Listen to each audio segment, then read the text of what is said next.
नमस्ते बच्चों, intermediate second year के स्टूडेंट प्लीज़ ध्यान दें। आज से हम लोग एक नया चैप्टर स्टार्ट करने जा रहे हैं। सरफेस केमिस्ट्री का चैप्टर है। सरफेस केमिस्ट्री को 3 सेक्शन में डिवाइड किया गया है। पहला सेक्शन उसका है कैटालिसिस, दूसरा सेक्शन है एडसॉर्प्शन और तीसरा सेक्शन है कोलाइडल सॉल्यूशन। कैटालिसिस में हम लोग पढ़ेंगे उत्प्रेरक के विषय में, एड्जॉर्प्शन में पढ़ेंगे हम लोग अधिशोषण के विषय में और एड्जॉर्प्शन बोलते हैं, और कोलाइडल सॉल्यूशन यानी कोलाइडी विलयन के विषय में 3 टॉपिक में पढ़ेंगे। आज से आप लोगों का कैटालिसिस वाला पोर्शन स्टार्ट हो रहा है, उसको ध्यान से समझिए और देखिए। और कोई भी दिक्कत आपको होती है तो आप मेरे YouTube चैनल को सब्सक्राइब करके आप अपनी प्रॉब्लम को हमें मैसेज के थ्रू ज़रूर सेंड करें और उसे सॉल्व किया जाएगा। Thank you very much. Class 12 के स्टूडेंट ध्यान दें। आज हम लोग सरफेस केमिस्ट्री यानी पेस्ट रसायन के कैटालिसिस यानी उत्प्रेरण टॉपिक पर जानकारी लेंगे। मैं आपको बता देना चाहता हूं कि क्लास 12 के स्टूडेंट को कि हम लोग पढ़ रहे हैं सरफेस केमिस्ट्री। सरफेस केमिस्ट्री को हिंदी में बोलते हैं पृष्ठ रसायन, और इसका एक टॉपिक है कैटालिसिस उत्प्रेरण। उसकी स्टडी हम करेंगे। सबसे पहले तो आपको मैं बता देना चाहता हूं कि ये उत्प्रेरण होता क्या है। सबसे पहले जानिए कि उत्प्रेरण है क्या। देखिए, कभी कभी कुछ केमिकल रिएक्शंस में, देखिए केमिकल रिएक्शन में 2 चीजें देखिए। ये रिएक्टेंट जो आपस में रिएक्शन करते हैं वो रिएक्टेंट होते हैं। जैसे यहाँ पे नाइट्रोजन और हाइड्रोजन, ये रिएक्टेंट है यानी अभिकारक है। बात समझ गए। और यहाँ पे ये देखिए जो चीज बन रही है ये प्रोडक्ट है यानी उत्पाद है। और यहाँ पर देखिए एरो के ऊपर एक चीज लिखी है जिसके ऊपर कैटलिस्ट लिखा है यानी उत्प्रेरक। तो उत्प्रेरक का काम केवल इतना होता है, ये एक्सटर्नल केमिकल सब्सटेंस होते हैं जिनका काम केवल इतना होता है कि ये रेट ऑफ रिएक्शन को इंक्रीज कर देते हैं या डिक्रीज कर देते हैं। बात मेरी समझ गए होंगे आप। लेकिन ये कभी भी रिएक्शन में पार्टिसिपेट नहीं करेंगे। आपकी स्क्रीन पे देखिए दिख रहा होगा उत्प्रेरण की परिभाषा कि वे बाह्य पदार्थ जो रासायनिक अभिक्रिया के वेग को परिवर्तित करते हैं लेकिन अभिक्रिया में भाग ना लें, उनको उत्प्रेरक कहते हैं। और ये जो अभिक्रिया की गति को बढ़ाना या घटाना, ये प्रक्रिया हो गई। इस प्रक्रिया को हम कहते हैं उत्प्रेरण। इंग्लिश में अगर इसको हम कहें तो those chemical substance which change rate of reaction without participate in reaction। तो आपको ये जानकारी के लिए बहुत जरूरी है कि कैटलिस्ट केवल रेट ऑफ रिएक्शन को या तो इंक्रीज करते हैं या तो डिक्रीज करते हैं, और ये कभी भी रिएक्शन में पार्टिसिपेट नहीं करेंगे, प्रोडक्ट बनाएंगे नहीं। केवल ये रिएक्शन की रेट को, दर को, गति को या तो बढ़ा देंगे या तो घटा देंगे। ठीक है। अभी हमने यहाँ पर आपको एक एग्जांपल दिखाया था थोड़ी देर पहले, जिसमें देखिए रिएक्शन में नाइट्रोजन, ये अमोनिया बनाने का हैवर प्रोसेस है। इसमें नाइट्रोजन और हाइड्रोजन रिएक्टेंट है यानी अभिकारक है, यानी जो आपस में विक्रिया कर रहे हैं। आयरन यहाँ पर कैटलिस्ट है जो रेट ऑफ रिएक्शन को बढ़ाता है, यहाँ पर आयरन इंक्रीज करने वाला है, और अमोनिया प्रोडक्ट है। अब बारी आती है types of catalyst. Type of catalyst को सबसे पहले हम भौतिक अवस्था के आधार पर जानेंगे। इसकी 2 कैटेगरी है, भौतिक अवस्था के आधार पर और रासायनिक गुणों के आधार पर। तो भौतिक अवस्था के आधार पर यानी on the basis of physical state, भौतिक अवस्था के आधार पर on the basis of physical state जो कैटलिस्ट है या कैटालिसिस है वो दो प्रकार का है, समांगी और विषमांगी। होमोजीनस कैटालिसिस, हेट्रोजीनस कैटालिसिस, समांगी उत्प्रेरण या विषमांगी उत्प्रेरण, ये भौतिक अवस्था के आधार पर। इसको समझने के लिए अभी आगे देखते हैं हम लोग। तो इसमें और रासायनिक गुणों के आधार पर, यानी on the basis of physical property, आपके स्क्रीन पे देखने दिख रहा होगा, on the basis of physical property. तो on the basis of physical property, chemical properties के आधार पर ये चार प्रकार के हैं। धनात्मक उत्प्रेरण, पॉजिटिव कैटालिसिस, ऋणात्मक उत्प्रेरण, नेगेटिव कैटालिसिस, प्रेरित उत्प्रेरण, इंड्यूस कैटालिसिस, स्व उत्प्रेरण, ऑटो कैटालिसिस। अब बारी आती है समांगी उत्प्रेरण की, यानी होमोजीनस कैटालिसिस। होमोजीनस कैटालिसिस में आप देखिए यहां पर रिएक्टेंट भी गैस है और ये कैटलिस्ट भी गैस है। यहाँ पर सल्फर डाइऑक्साइड भी गैस है, ऑक्सीजन भी गैस है, और NO ये कैटलिस्ट है, ये भी गैस है। यानी होमोजीनस कैटालिसिस में रिएक्टेंट और कैटलिस्ट दोनों की फिजिकल स्टेट एक जैसी हो। जैसे नीचे वाले एग्जांपल में देखिए, यहां पर रिएक्टेंट ये एथिल अल्कोहल है, ये लिक्विड होता है यानी द्रव होता है। सल्फ्यूरिक एसिड भी लिक्विड है, द्रव है। तो यहां पर रिएक्टेंट और ये कैटलिस्ट H2SO4, इन दोनों की फिजिकल स्टेट है, सेम है। यानी ये दोनों ही यहां पर कैसे हैं, आपके होमोजीनस कैटालिसिस है। हेट्रोजीनस कैटालिसिस में इसका उल्टा होता है। यहां पर हेट्रोजीनस कैटालिसिस में देखिए रिएक्टेंट और कैटलिस्ट दोनों की फिजिकल स्टेट अलग है।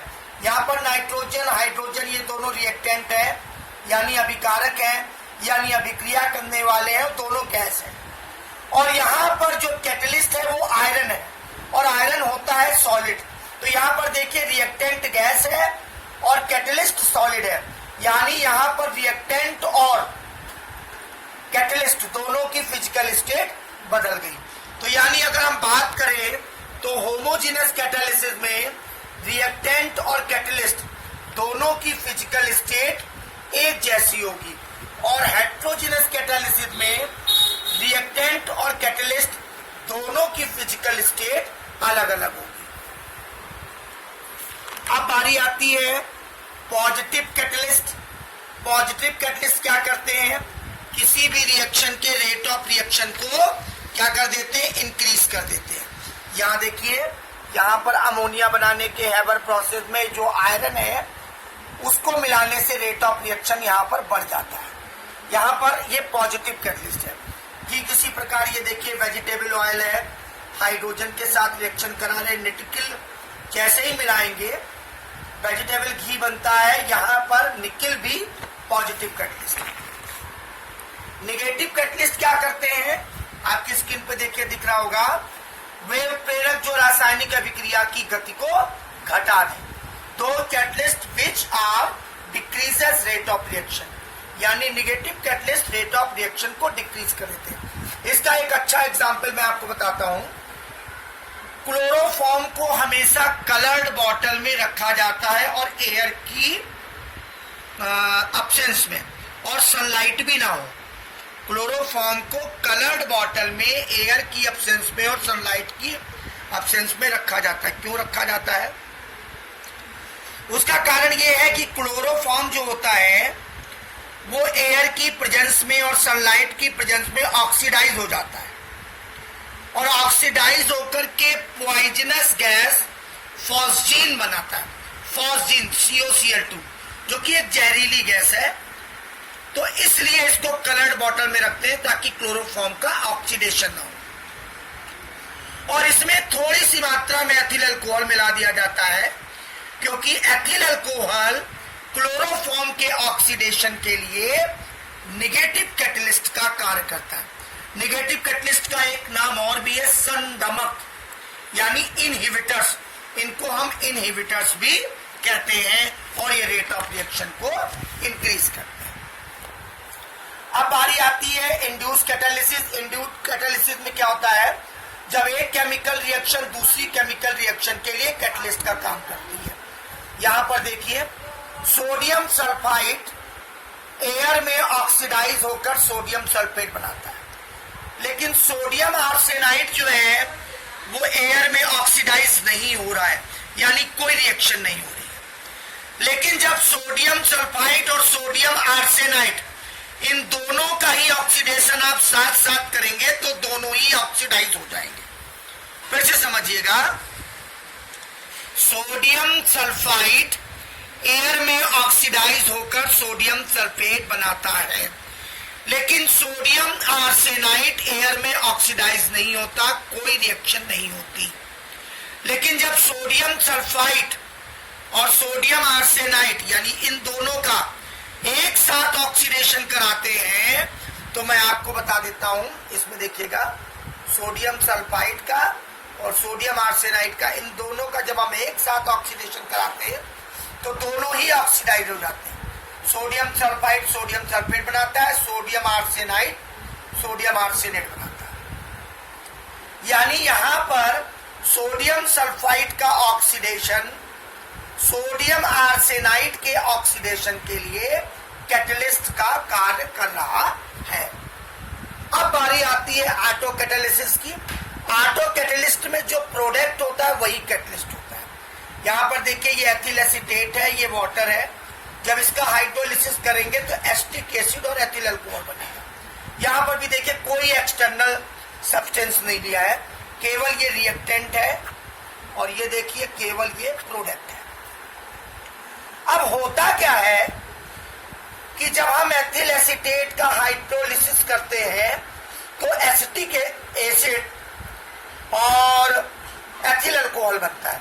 एथिल एसीटेट का हाइड्रोलिसिस करने में शुरुआत में तो ये रिएक्शन धीरे धीरे होती है, लेकिन जैसे ही एसिटिक एसिड बनता है तुरंत इस अभिक्रिया की गति बढ़ जाती है। यानी इस रिएक्शन में जो एसिटिक एसिड है वो है तो प्रोडक्ट, लेकिन वो कैटलिस्ट का भी काम कर रहा है। तो ऑटो कैटालिसिस में जो प्रोडक्ट है वही कैटलिस्ट का काम करता है। अब हम बात करते हैं कैटालिटिक प्रमोटर की।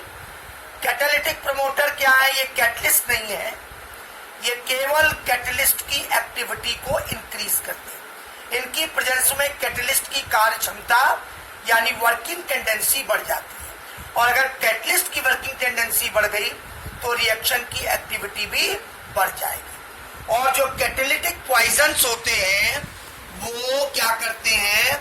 कैटलिस्ट के इफेक्ट को नष्ट कर देते हैं, उसकी एक्टिविटी को खत्म कर देते हैं, डिस्ट्रॉय कर देते हैं। ये कैटालिटिक पॉइजन होते हैं, जहर होते हैं। तो कैटालिटिक प्रमोटर कैटलिस्ट की एक्टिविटी को इंक्रीज करते हैं, और कैटालिटिक पॉइजन यानी उत्प्रेरक विष कैटलिस्ट की रिएक्टिविटी को डिस्ट्रॉय कर देते हैं, नष्ट कर देते हैं। और ये दोनों ही कैटलिस्ट नहीं है, ठीक है। अब बारी आती है एंजाइम कैटालिसिस की। एंजाइम पहली बात तो प्रोटीन है, नाइट्रोजनस ऑर्गेनिक कंपाउंड है, और इनका मॉलिक्यूलर वेट बहुत हाई होता है। ये हमारे शरीर के अंदर होने वाली रासायनिक अभिक्रियाओं के लिए उत्प्रेरक का कार्य करते हैं, कैटलिस्ट का कार्य करते हैं। हमारी बॉडी के अंदर जो बायोकेमिकल रिएक्शन होती है उसके लिए कैटलिस्ट का काम करते हैं। इसीलिए हम एंजाइम्स को बायोकैटलिस्ट भी कहते हैं। एंजाइम्स नाइट्रोजन युक्त जटिल कार्बनिक यौगिक हैं। ये उच्च अणुभार वाले होते हैं, यानी कि इनका मॉलिक्यूलर वेट हाई होता है। ये प्रोटीन की अवस्था में होते हैं, इन्हें बायोकैटलिस्ट या जीव उत्प्रेरक भी कहते हैं। Enzymes are nitrogenous complex organic compound having higher molecular weight. They have presence in living organism as in protein state, और they work as catalyst for biochemical reaction. Due to this these are also known as biocatalyst, ठीक है। यहां पर एक reaction देखिए, sucrose. Sucrose invertase enzyme की presence में glucose और फ्रक्टोज बना रहा है। ये देखिए, ये ग्लूकोज है, ये फ्रक्टोज है। और ग्लूकोज जो है वो भी जाइमेज एंजाइम की प्रेजेंस में एथिल अल्कोहल बना रहा है। ये देखिए एथिल अल्कोहल। और जो ग्लूकोज है अगर वो माइकोडर्मा एसिटी ये एंजाइम दे दिया जाए, माइकोडर्मा एसिटी एंजाइम, तो ये एसिटिक एसिड में कन्वर्ट हो जाता है। बात समझ गए? तो यहाँ पर देखिए सुक्रोज के से इन्वर्टेज से ग्लूकोज फ्रक्टोज बन रहा है। ग्लूकोज जाइमेज एंजाइम की प्रेजेंस में एथिल अल्कोहल और कार्बन डाइऑक्साइड बनाता है। और अगर ग्लूकोज में माइकोडर्मा एसिटी एंजाइम मिला दिया जाए तो एस्टिक एसिड बनेगा। अब बारी आती कोएंजाइम की। ये भी प्रोटीन नहीं है, ये केवल इतना काम करते हैं कि ये एंजाइम की एक्टिविटी को इंक्रीज कर देते हैं, एंजाइम्स की क्रियाशीलता को बढ़ा देते हैं। अब हम लोग पढ़ेंगे थ्योरीज ऑफ कैटालिसिस। उसमें सबसे पहले हम लोग पढ़ेंगे इंटरमीडिएट कंपाउंड थ्योरी। हमने आपको देखिए रिएक्शन में बताया ये दोनों जो रिएक्शन कर रहे हैं ये रिएक्टेंट है, ये कैटलिस्ट है और ये प्रोडक्ट है। अब ये जो इंटरमीडिएट कंपाउंड थ्योरी है ये 2 स्टेप में होती है। पहले स्टेप में क्या होता है, दोनों रिएक्टेंट में से कोई एक रिएक्टेंट यानी दोनों अभिकारकों में से, यहां पर देखिए 2 अभिकारक ए और बी, इन दोनों अभिकारकों में से कोई एक रिएक्टेंट यानी अभिकारक इस कैटलिस्ट के साथ पहले रिएक्शन करेगा। ये देखिए यहां पर हमने ए फर्स्ट रिएक्टेंट दे लिया, कैटलिस्ट के साथ रिएक्शन कराएंगे तो ये बनेगा इंटरमीडिएट कंपाउंड। ठीक है, AX बन रहा है, ये इंटरमीडिएट कंपाउंड माध्यमिक होगी।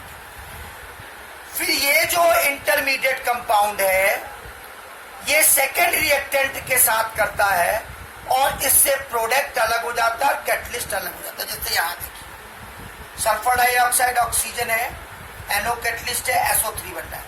तो सबसे पहले ये जो NO कैटलिस्ट है ये इस रिएक्टेंट ऑक्सीजन के साथ मिलकर NO2 बनाता है जो इंटरमीडिएट कंपाउंड है।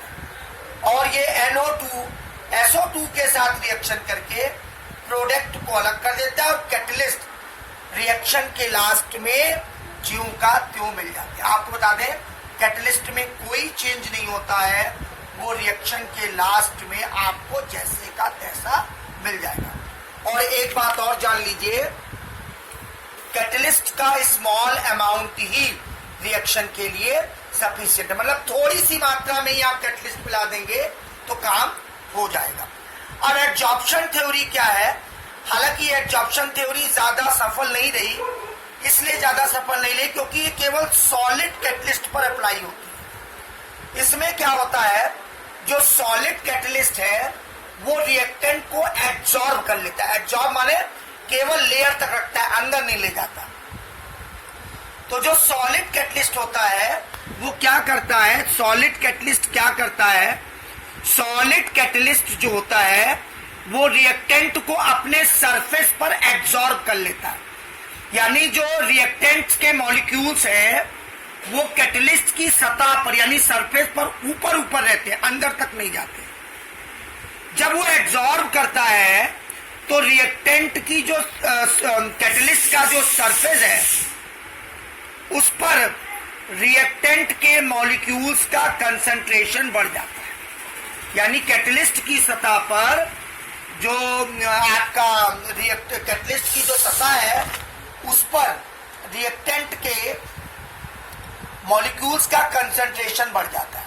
फिर यहां पर लगता है द्रव्य अनुपाती क्रिया का नियम कि अगर सांद्रता यानी कंसंट्रेशन बढ़ेगा तो रेट ऑफ रिएक्शन भी बढ़ेगा। एक बार फिर समझ लीजिए, ये केवल सॉलिड कैटलिस्ट पर अप्लाई होता है।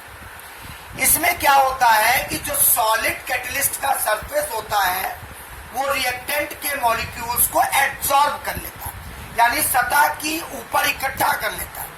और जैसे जैसे रिएक्टेंट यानी अभिकारक के मॉलिक्यूल कैटलिस्ट की सतह पर इकट्ठा होते जाएंगे तो उनका जो कंसंट्रेशन है, सांद्रण है, वो बढ़ जाएगा।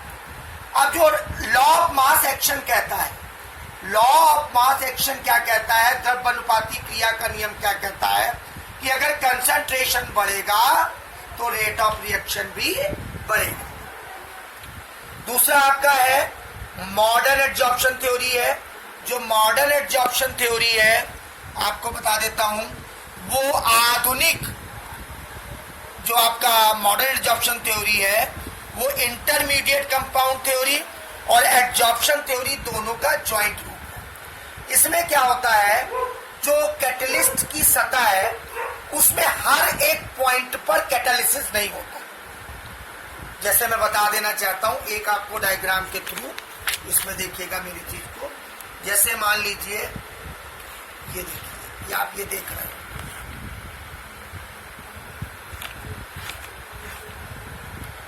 ये एक मैंने बनाया। जैसे यहां पर कैटलिस्ट है, यहां पर है, यहां पर है, यहां पे है, यहां पे है, यहां पे है, यहां पे है। अब देखिए इसमें यहां पे देखिए, यहां पे कुछ जगह छूटी है, यानी यहां पर रिएक्टिविटी नहीं है। तो कैटलिस्ट की सतह पर यानी कैटलिस्ट के सरफेस पर हर एक पॉइंट पर कैटालिसिस नहीं होगा। फिर समझ लीजिए, जो कैटलिस्ट की सतह है उसके हर एक पॉइंट पर कैटालिसिस नहीं होता है। उसके कुछ ऐसे पॉइंट है जहां पर कैटालिसिस की प्रॉपर्टी एक्टिव होती है। उस पॉइंट को हम बोलते हैं सक्रिय केंद्र या एक्टिव सेंटर। इन एक्टिव सेंटर पर जो मुक्त संयोजकताएं हैं उनकी संख्या ज्यादा होती है।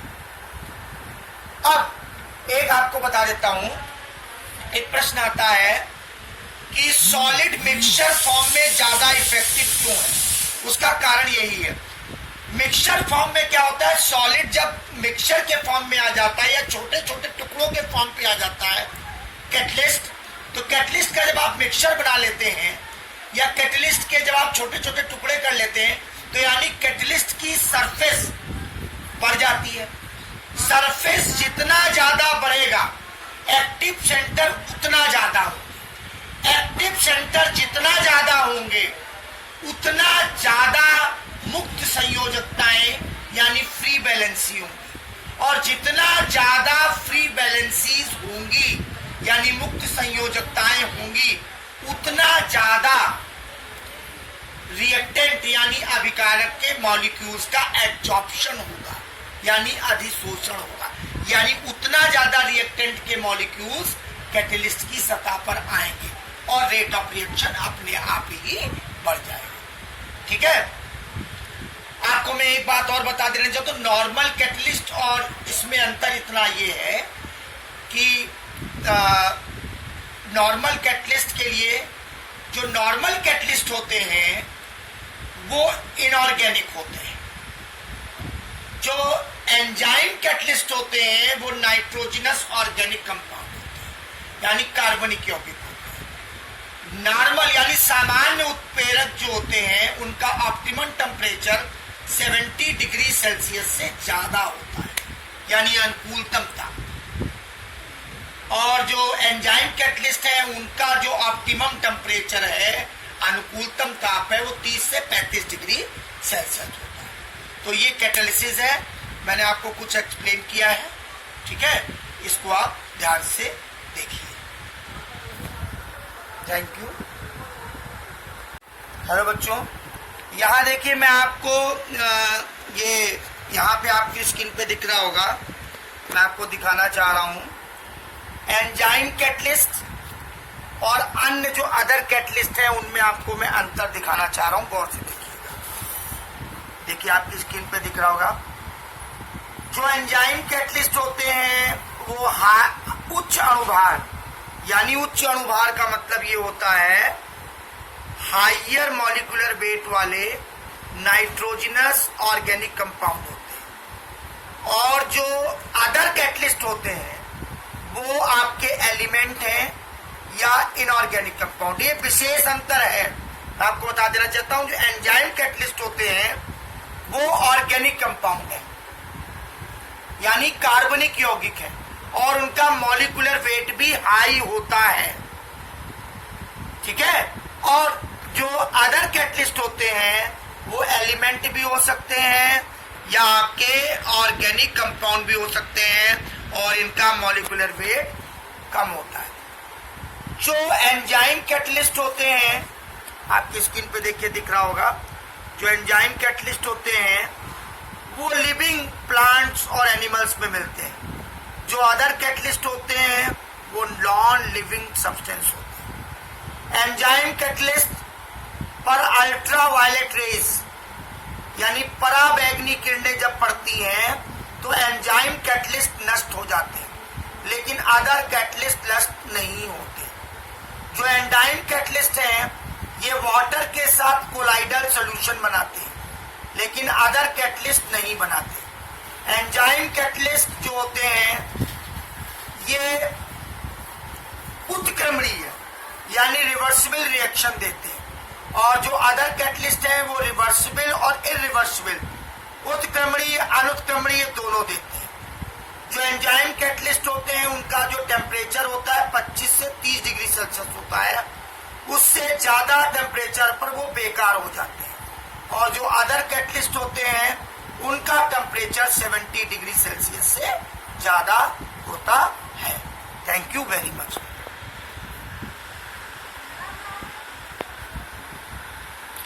आप स्क्रीन में देख लीजिए ध्यान से, आपको एंजाइम कैटलिस्ट और अदर कैटलिस्ट में अंतर दिख रहा है।